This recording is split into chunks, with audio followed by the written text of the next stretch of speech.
With winter right around the corner, I thought it was time to build a winter-specific hardtail.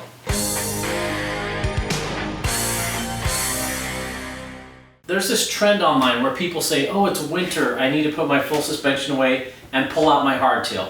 I think that's because they assume you'll have a lot more maintenance on a full suspension with the rear shock and the pivots and all that, and they want a maintenance-free option, so they go to the hardtail. Once again, this is hardtails in second place because you don't have anything better. Here on Hardtail Party, we think hardtails should be first place. They should be your first choice when you pick your bike. But I'm curious to explore this idea of a winter hardtail. So today we're gonna get a little crazy and I'm gonna build a hardtail in a way I normally wouldn't build it, because I built lots of hardtails my way and I wanna learn something. So I'm gonna build it kind of counterintuitive to what I would normally do. All right, let's get started. So the first thing I'm deciding before I pick a frame is wheel size. I want 29 by 3.0. It's my favorite wheel size, and where traction's a little bit more limited, I think having more rubber on the ground is gonna be a good thing. We'll see, this is an experiment.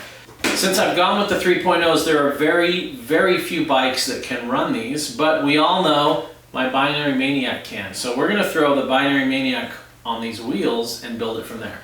So the stock heading on this is 65 degrees. Do I want to keep that? Do I want to steepen it up? Do I want to slacken it out? What would you do if you were building it? I'd love to hear below. On all these decisions, what would you decide? I'm tempted to steepen it up a little to make it a little zippier on mellow trails. I'm thinking I'm not going to send it as hard when the ground's a little bit more slippery. But I don't know. So I'm going to put in a 2.0 angle set to, instead of slacken it, we're going to steepen it up. And the Binary Maniac does really well with a +2 angle set for green and blue riding.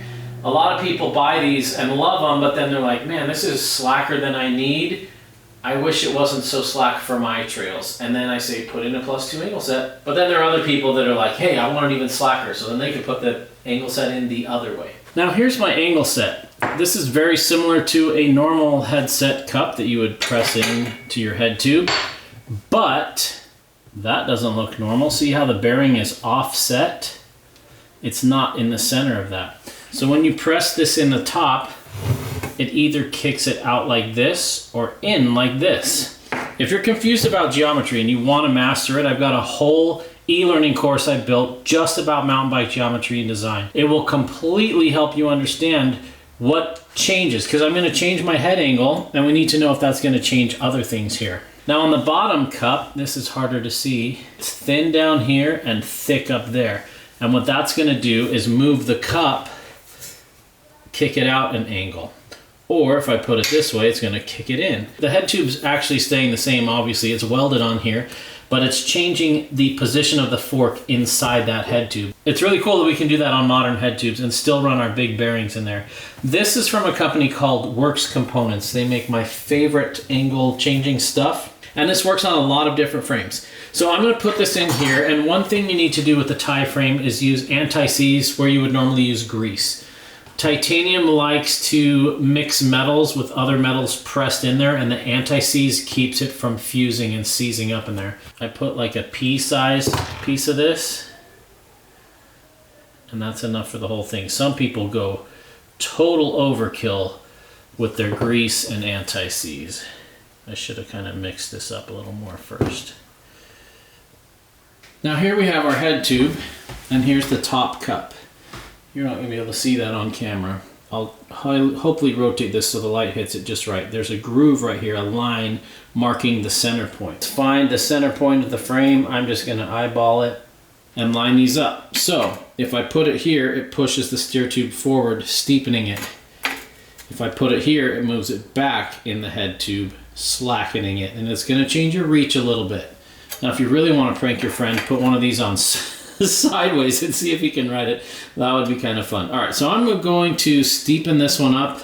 Don't worry, I'll be back to slacken this bike out for other tests, but I'm kind of curious to run it like this because I think a lot of people will be surprised how good it is with this head angle. Now titanium or aluminum are excellent choices for winter bikes because they don't rust. Steel's fine too, you just have to take care of it. You don't want to hose it off and leave it wet. You have to watch when water enters the ports. All right, we got our angle set in, and that brings us to the next question, which fork?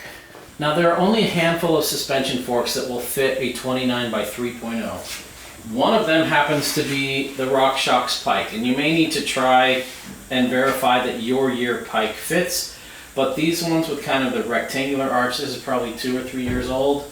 This will fit a 2-3 really well. Another one is the Wren upside down fork. That's on the table to try. Quite heavy, but lots of room, and it's got a simple damper, it's got simple adjustment. You can change the axle to crown without changing the travel amount, which is really cool to do. And then that brings us to rigid forks, and I'm gonna put a rigid fork on this. I know so many of you are curious about rigid and are like, Steve, you gotta try rigid, you're gonna love it. In Sedona, there was nowhere to ride a rigid fork, in my opinion. But here in Bentonville, there's lots of smooth trails, and I think I can get away with a rigid, and I'll use my tire as my suspension. I'll maybe get 20 mils of suspension, just air it down so it'll track the ground. This is an experiment, we'll see. I've never been able to ride a rigid mountain bike very well, or very quickly. This is RSD's rigid fork. This thing is awesome. It's aluminum, a little bit on the heavier side. It's got racks for bike packing mounts, and it definitely clears a 3.0. It actually clears a 4.0 if you decide to go fat. Very affordable, cool fork. This is a Columbus Adventure mountain bike fork. It's got offset bushing, so you can run it with a short offset, 44 mil I believe, and 51. Also got rack mounts. This is carbon. One thing I'm not crazy about is it's got an internal brake routing where you have to go through the fork leg. There's no attachment points to run it outside. This is the height of a 100 mil fork. And then here we've got the Envy Mountain fork, and I think this is what I'm gonna go with. This is suspension corrected to be the height of a 120 mil fork, which this was designed around. So this is what I'm gonna throw on if I got enough steer tube. Ooh, just barely enough, good. Let's talk about axle to crown for a second. A lot of people ask if they can turn their hardtail into a rigid. Absolutely. These are all tapered forks, so anything that will take a suspension fork will also take a rigid fork. You just have to get the right rigid fork. So that's the real question, is which fork do I need to get for my bike? I'd be happy to help with that in my bike consultation service over on Patreon, but I'm gonna teach you right here. We're gonna measure the axle to crown. This part where the bearing goes is the crown. That's the crown race, the little race for the bearing. And this is the axle. So I'm gonna measure the center of the axle to here is 470. That's the axle to crown measurement. On this one, it's 510. So this fork will sit 40 mil higher, 2 inches higher in the front. That's gonna change the angles and where the bike sits and stands. Now the Envy fork has a 495. So yeah, 25 mil taller than the Columbus, not quite as tall as the RSD. This should ride about like a 120 mil fork in sag. Let's talk about bars. There are 2 bars I go for when it's time for bars. The 1-Up carbon bars, wonderful bar, and the Roost tie bars. I've got a discount code for these in the description below. These are the best feeling bar I've ridden, but they're about twice the weight of the 1-Up bar. I'm gonna go tie bars because we're running a rigid fork and I want as few vibrations as possible, and I'll save a few pounds on the fork so the weight will be negligible between those. Now I gotta make a dropper decision. I'm curious what you would do. Winter, low maintenance says rigid post, but I've always advocated for a dropper over a suspension fork, and today I'm going to put my money where my mouth is. I just really like being able to get the dropper out of the way, being a shorter rider. And with droppers, I've got some options too. This is going to fit a 200 mil in here with my inseam, tons of standover. I'm going to go with something unique. This is a little heavier. This is the P&W Coast dropper. And this thing is a suspension seat post dropper. So like the top inch has some give, and it sounds really stupid, but I took this thing bike packing and it really made a difference. So I'm gonna put it back on here, and thinking everything rigid, if I am sitting down, it's gonna be a little bit easier on the joints. So we shall see. This is only a 150. Now the new Maniac is already threaded for your dropper, so you just attach your dropper cable to this and pull it through. It's really tricky getting that dropper routed through there if you don't use this, so don't lose that.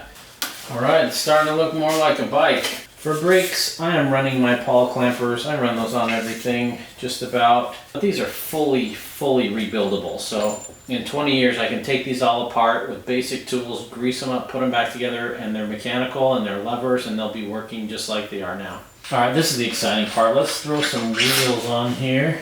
This Bontrager XR4 is a little too much tire for me, but the XR2 is a little too little up front. I wish they made an XR3, but we're just happy to have 3.0 tires. The tire alone weighed 1155 grams. I mean, that's the weight of a lot of downhill tires that aren't 3.0s, so that's good, but the wheel came in at 850 grams, so the tire weighs more than the entire wheel. And so that's something to think about, is how much rotational mass these have. And so you are gonna feel, you're gonna feel that weight when you ride a 3.0, but they're also taller. This thing measures 30.5 inches tall. That's like the difference between a 27.5 and 29. It's tall enough that it rolls over more things. So it's heavier and slower to spin up, just like 29 versus 27, but it rolls over things, and the bumps and ledges have to be bigger to feel like you're on a 29. All right, now comes the question of gearing. Single speed is obviously the easiest. It is the lowest maintenance. There's a perfect chain line. I'm not at a point where I can ride single speed right now. This is a hard pill to swallow because I love single speed, and it's taking everything I have not to build this up as a single speed. I also wonder if in the wet and in the cold and the snow and the ice, single speed is going to be harder or easier. We'll see. I'm going to run the single speed one day once my health can support it, but my joints are not ready right now. So my favorite drivetrain is SRAM Axis Eagle, not transmission, but Axis. But that's got a battery on it, and for winter, cold temperatures kill batteries, so I don't want to run anything battery operated on this. Why don't we get experimental? So this is the Microshift Acolyte system. It's 8-speed.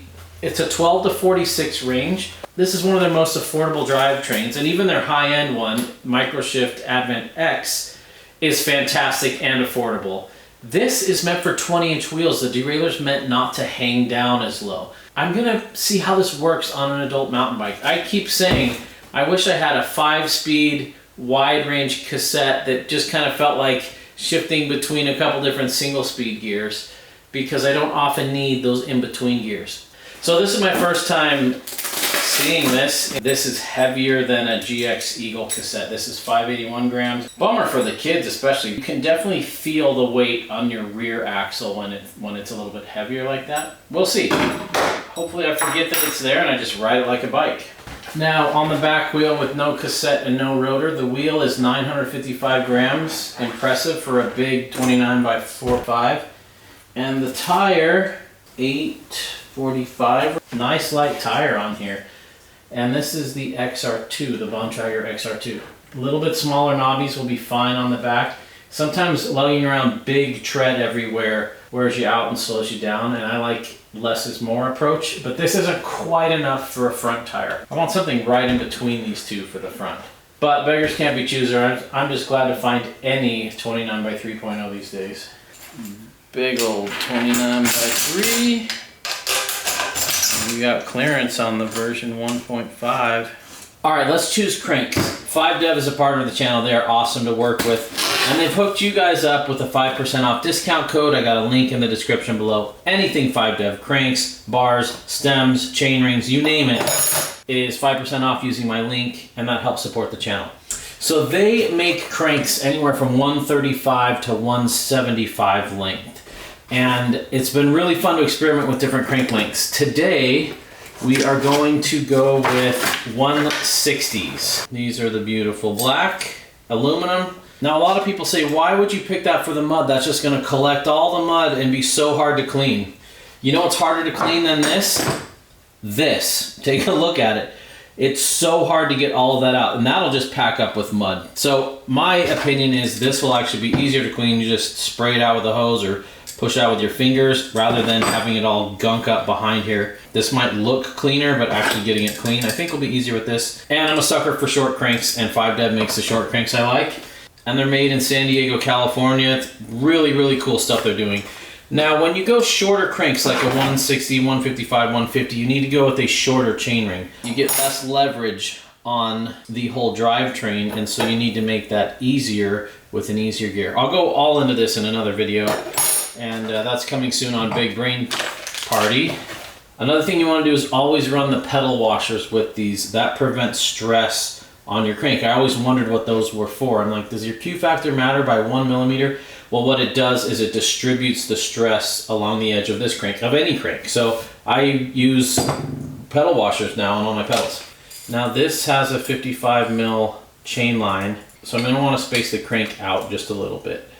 Another cool thing about these, A, they're self-extracting, so when you remove that, it pulls itself off. B, you can swap spindles. So if I ever go to a Super Boost bike, I can just buy the Super Boost spindle and throw my cranks back on. And C, you can change spindles for different bottom brackets. This is a 29 or dub diameter. You can also swap it for a 30 mil. I have no problem with dub bottom brackets. I've got years on some of them, and they're cheap. They're like 35 bucks, and every shop has them. So I'd rather swap those out every year or two than run something super complex. Ooh, that chainring clearance is close. I've only got about 2 mil clearance. I'm gonna put a little spacer on the spindle and push it out just a little. Now there are two ways to do this. One, I could put a spacer on my BB shell and pull it out a little bit. I think that's what I'm gonna do.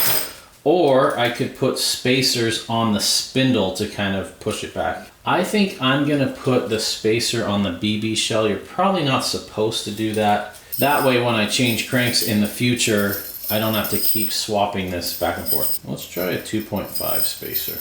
Now this is one of the changes with the 1.5, the Maniac 1.5, is this now has a 55 mil chainring, which means the chainring wants to be wider to work with transmission better. What I'm gonna do is run this 2.5 mil spacer on here. That's gonna push the bottom bracket out. And now when I put this on, we got more clearance here. A lot of people will write me and say, hey, thank you so much. I love your channel. I bought a Nuke Proof Scout because of you, or I bought a Banshee Paradox. And that makes me so happy. If you benefit from this channel and you learn something or it's helped you with the purchase, consider saying thanks using one of the donation buttons below, or become a patron for a little bit, or purchase one of my courses or my bike consultation service. I rely on my patrons and wonderful people like you to purchase my geometry course or my bike consultation, or use that buy me a coffee link down below to support this channel to keep it going. I choose not to have paying sponsors because that allows me to stay unbiased and be able to swap different parts back and forth and review them. So a lot of YouTubers will get paid by their sponsors to promote and showcase their stuff. I don't do that. And so I rely on you wonderful people that find value in this. Think about how much value you've gained from this channel and consider donating that using one of the links below. I'm super proud of my geometry course. It's over 130 modules. It's over 2.5 hours of deep dive video instruction talking about the theory of bikes and how changing geometry measurements will change how it handles, how you need to put your body, how it affects climbing, descending, all of those things. And a lot of people think they know a lot about geometry, but most people know just enough to be dangerous. I'm always learning, and I love learning, and I love sharing that knowledge with you guys. So consider popping over to purchase that course. I got a link in the description below. All right, this thing's coming together. I need a chain, I need to run my shifter cable, and put some pedals on, and away we go. I'm sorry for all the commentary on the build, but this is such a special bike. Every single cable tie is in the perfect location. Now, a lot of companies will put these on to photograph well. I put these on so that the cable routes smoothly without any harsh bends, and it lands exactly where it needs to. Here on the derailleur, it's pretty close to a straight line. Today we made a lot of decisions about what to put on, and rigid fork, suspension fork, single speed, gearing, all that stuff, crank length. And we're gonna swap out every single part piece by piece to talk about how those changes affect the ride. Now this is pretty cool. It's got a clutch in it. Here's how you turn the clutch on. Okay, now the clutch is on. And to turn it off, you lift up on this.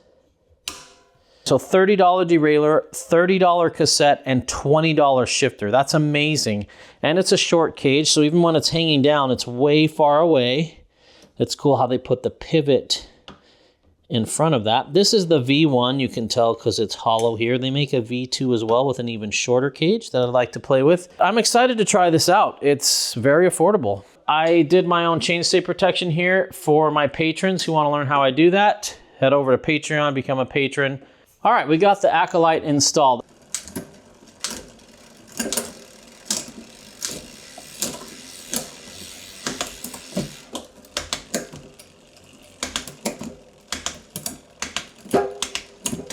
Not bad.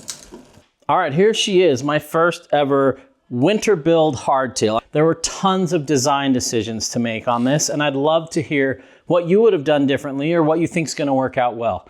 So this whole thing was a big experiment, and I did a few things that I wouldn't normally do.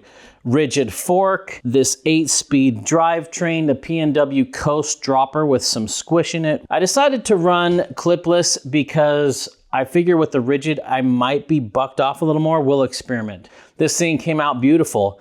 Now, it's not featherweight. This thing came out at 26.8 pounds. Droppers aren't light, these clampers aren't light, and that cassette is quite heavy. You feel it when you pick it up. This thing feels light in the hand except for that heavy steel cassette. Now, I'm harping on a $30 cassette. Normally, I'm running a $400 cassette, and so there better be a difference there, or I'm wasting my money on the $400 one. Nevertheless, I like affordable products, and I really want this to work. So we'll see how this works in the real world. If you love hardtails and you enjoyed this build and you learned something, hit the like button. Consider donating through one of my links below at Buy Me a Coffee or becoming a patron. If you need bike consulting advice, I do that over on Patreon.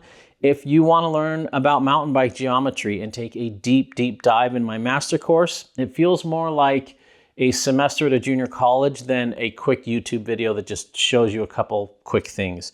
It'll totally change how you view bikes and how you adjust them to make them ride the way that you need them to. I've never experienced a winter in Bentonville. I'm told it snows a little, but it melts away pretty quick. I'm told it gets pretty chilly. I expect some ice, some slippery conditions, but also some days when I'm on dirt. So I thought this would suit it a little bit better than a pure fat bike, though I am interested in experimenting with fat bikes. A lot of people think rigids aren't hardtails. They're absolutely hardtails. The tail is still hard. And a lot of people wonder if they can turn their hardtail into a rigid. Absolutely, just get the right fork. This Envy mountain fork is designed to replace a 120 mil fork. So if your bike's meant for a 160 mil fork, it's gonna be hard to find a rigid fit on there. Anyway, this has been super fun to build up and experiment. I can't wait to go take it on the trail to see what it rides like. Thanks for watching, everybody. There's a party in the mountains and you're invited.